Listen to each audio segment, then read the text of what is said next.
Hello everyone, this is Ms. Smith. The purpose of this video is to discuss our progress report assignment. And so you should know from the reading that a progress report is a type of short report. And a progress report is used to provide an update about the status of an ongoing project. And so for example, if you're in the workplace and you've been given a task, maybe by a supervisor or a client, you may have to provide some type of an update on how that task is going, a progress report of sorts.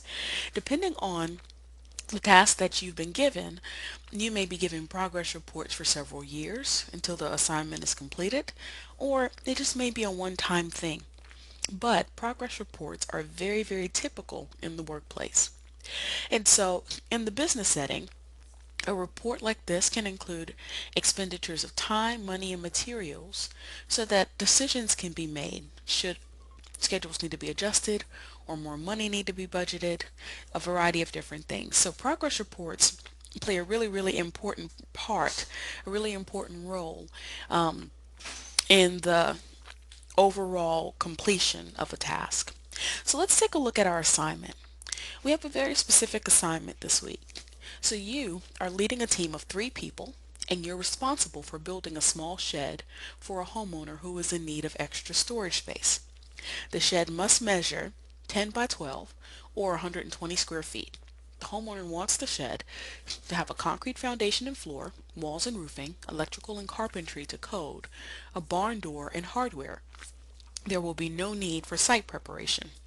And so this table represents the estimate that you've given to the homeowner, okay, your client. And so you've estimated that the concrete foundation and floor will be a total of $832 or $75 per cubic yard. The walls and roofing, you must use pressure treated lumber, good hardware, and corrugated PVC roofing. That total would come to $1,038. The barn door and hardware amount would be $290. And then you have your labor, which is $540. Now the total estimated cost then comes to $2,700. And this is the amount that you've given to the homeowner to complete this project.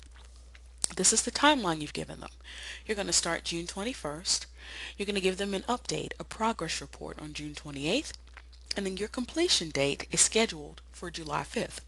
So on July 5th, you estimate that you will be completely finished, their storage shed will be built, and everything will be done. Okay? Now, of course, as with most things in life, sometimes problems occur. And so the first problem is the barn door is out of stock indefinitely.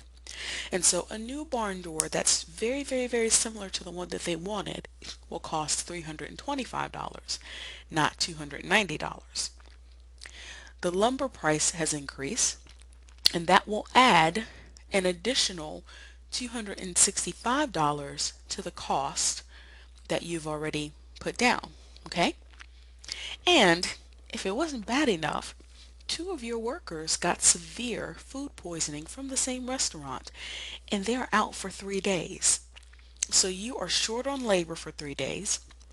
You have to add more money to cover the cost of the lumber increase, and the barn door that they wanted is out of stock, and you'll have to get a new one that is very similar but not exactly what they wanted, and that will cost $325. So here's your assignment.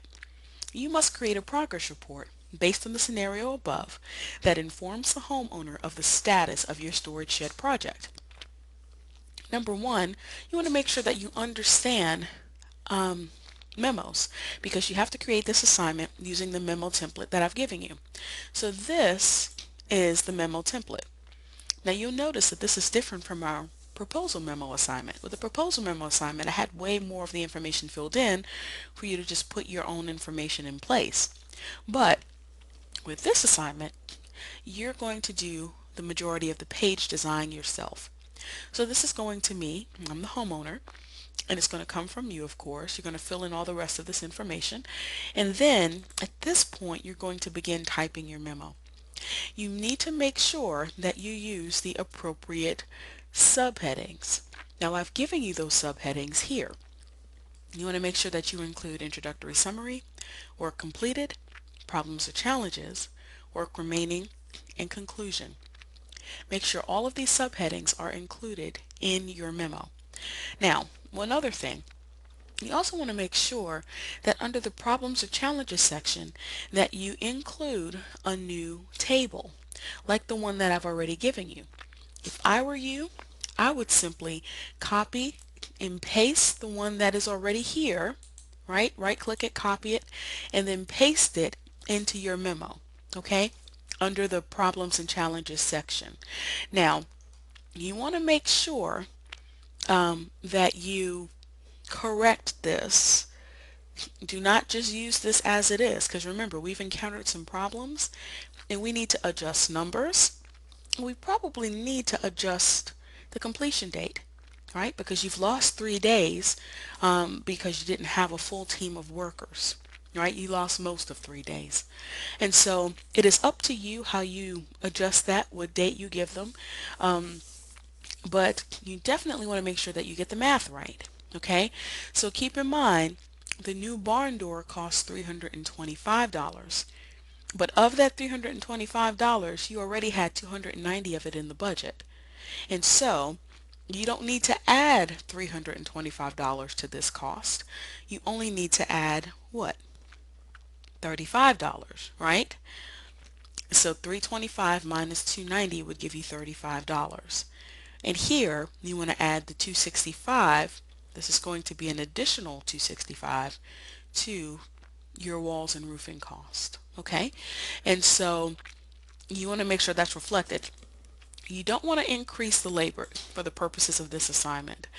It's not the homeowner's fault that the workers caught food poisoning.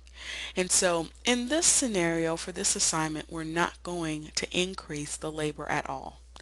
Now again, you can go back and you can decide if you want to increase the completion date. It probably is realistic to do that, but you certainly want to make sure that you think through that. Now, in your problem or challenges section, just as in the same is true in every other section, but in this section you also have to include in paragraph form an explanation of the problems you've encountered on this project.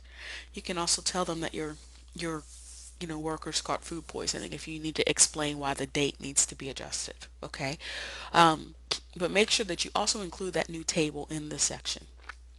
And so just read through these subheadings. I'm telling you exactly what I'm looking for under each of them.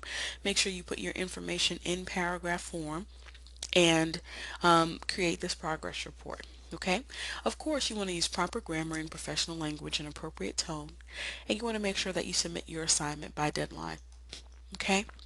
Now, let me see if there's anything else I forgot. I think I've told you everything I wanted to say. But, of course, if you have any questions for me, please let me know. Okay? And remember, one last thing, just as a quick reminder, that you must use this template to create your assignment. If you have questions, please let me know.